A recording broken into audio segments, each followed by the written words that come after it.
In what comes as a complete U-turn after suspending hundreds of Nepalese students earlier in the week, Odisha's private Kalinga Institute of Industrial Technology University, or KIIT, has in fact on Thursday announced a scholarship to honor Prakriti Lamsal, the 20-year-old Nepalese student who allegedly died by suicide in a hostel room on the 16th of February this month. The university's founder, meanwhile, Achyuta Samanta, met Prakriti's family to offer condolences, and the Nepalese embassy officials also visited the campus, assuring students of their safety at the varsity. Herein. As per the direction of the state government, we have visited the campus, including the hostel, and other areas also we are visiting. And we will submit our report appropriately to government. We have also met the Nepal delegation. We had a discussion, and the state government is fully committed to take action as per law. Militant group Hamas has transferred the bodies of 4 hostages to the Red Cross in Gaza, in the first release of dead hostages since the ceasefire began. In fact, a Red Cross convoy is now, as we speak, in fact, driving the coffins back to Israel. Hamas says the dead include 3 members of the Bibas family, Mother Shiri, and her young children, Kafir and Ariel, who were aged 9 months and 4 years when they were abducted. US President Donald Trump has stirred another controversy with an explosive claim regarding India's elections. In fact, speaking at the FII Priority Summit, Trump questioned the allocation of $21 million under USAID aimed at boosting voter turnout in India. He speculated that the funds may have been used to influence the election outcome instead, suggesting efforts to get somebody else elected. The revelation, in fact, came as Elon Musk-led Doge disclosed the USAID allocation, triggering a political uproar here in India. Trump asserted that his administration would, in fact, raise the matter with the Indian government, calling the disclosure a total breakthrough. Take a listen. And $21 million for voter turnout in India. What do we need to spend $21 million for voter turnout in India? Wow, $21 million. I guess they were trying to get somebody else elected. Well, we ought to tell the Indian government, because when we hear that Russia spent about $2 in our country, it was a big deal, right? They took some internet ads for $2,000. This is a total breakthrough. $21 million for India elections. US President Donald Trump says it would be unfair to the US if Tesla builds a factory in India to bypass high tariffs. Speaking to Fox News, Trump criticized India's import duties of around 100% on EVs, which protect local automakers like Tata Motors. Trump said it's quote-unquote impossible for Elon Musk to sell cars in India due to these tariffs. However, India recently lowered import taxes to 15% for car makers investing at least $500 million and setting up local factories in the country. Now, the EV giant Tesla has reportedly chosen locations for showrooms in New Delhi and Mumbai and posted job listings for 13 roles across India. The Pentagon has ordered military leaders to identify $50 billion in potential budget cuts for the 2026 fiscal year. The funds will be, in fact, redirected to align with President Donald Trump's defense priorities, focusing on bolstering security in the Asia-Pacific region and strengthening the US-Mexico border. The plan could also impact Biden-era programs as Trump's administration pushes for reforms.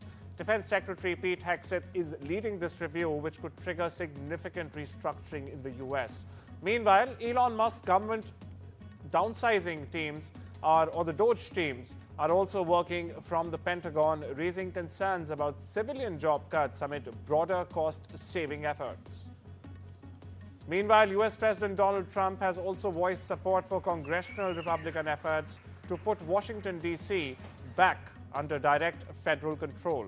Speaking on board the Air Force One, Trump cited rising crime and homelessness in the U.S. Capitol, saying, "I think we should take over Washington, D.C., make it safe."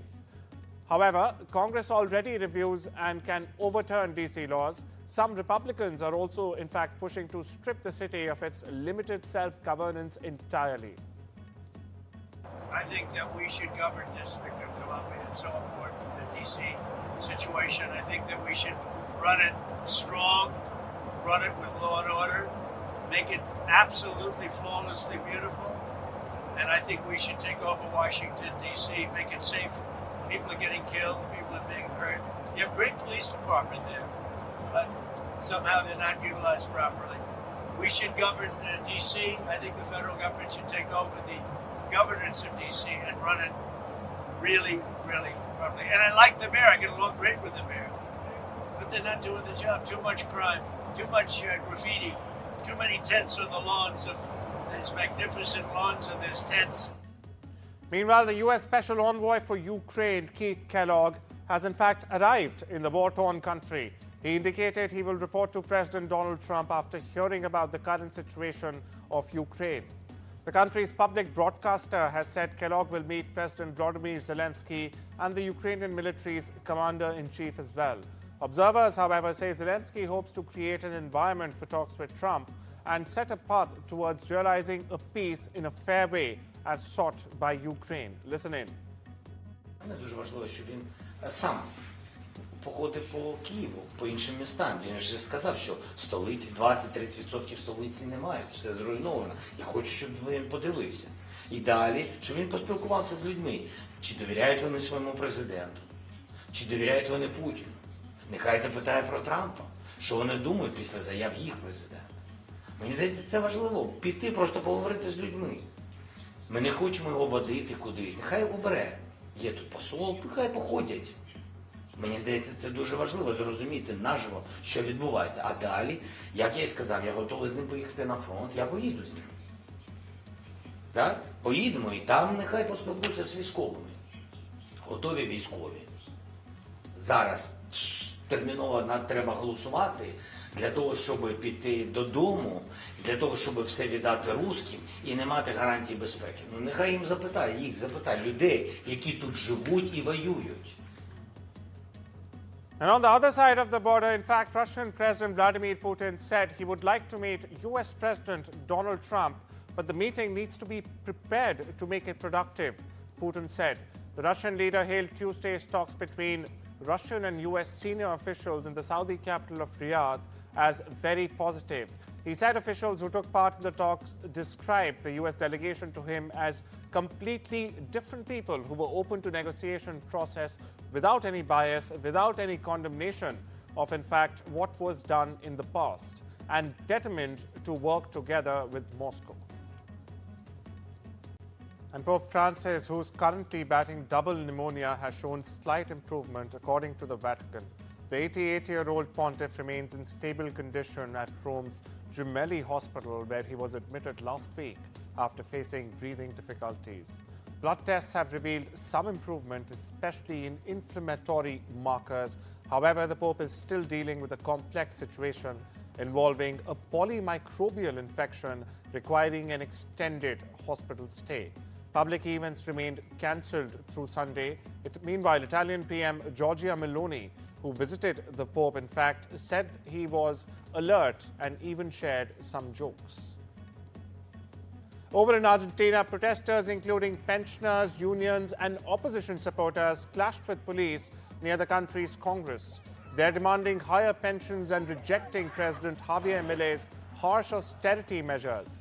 Now, Milei's cost-cutting policies like slashing subsidies, freezing wages, and even halting public works projects have sparked weekly protests in the country. The unrest intensified after Milei endorsed a cryptocurrency named Libra on social media, which later crashed, costing investors millions of dollars together. The coin, linked to a suspicious website it's been found, has been branded a scam by critics.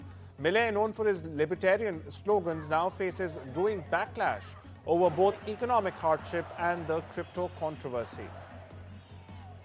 US President Trump's administration is designating 8 cartels and criminal gangs in Latin America as foreign terrorist organizations. Now, the notice lists some of the most powerful cartels in Mexico, including the Sinaloa cartel and the Jasilco New Generation cartel. Take a look at this report. The notice lists some of the most powerful cartels in Mexico, including the Sinaloa cartel and the Jalisco New Generation cartel. It also lists the Salvadoran MS-13 gang and the Venezuelan Tren de Aragua gang, which has become a political talking point for American right-wing politicians pushing for an immigration crackdown. The groups are involved in drug trafficking, migrant smuggling, and violent turf wars, but they're more focused on raking in money than political, like most terrorist organizations.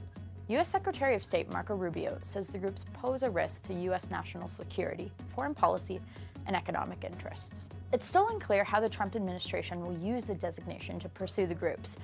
It would not dramatically expand the government's capacity to go after cartels or take military action in Mexico, but some experts say it would allow Trump to further pressure Mexico and the government to more easily crack down on migration, since migrants are usually forced to pay smugglers connected to the groups to get to the U.S.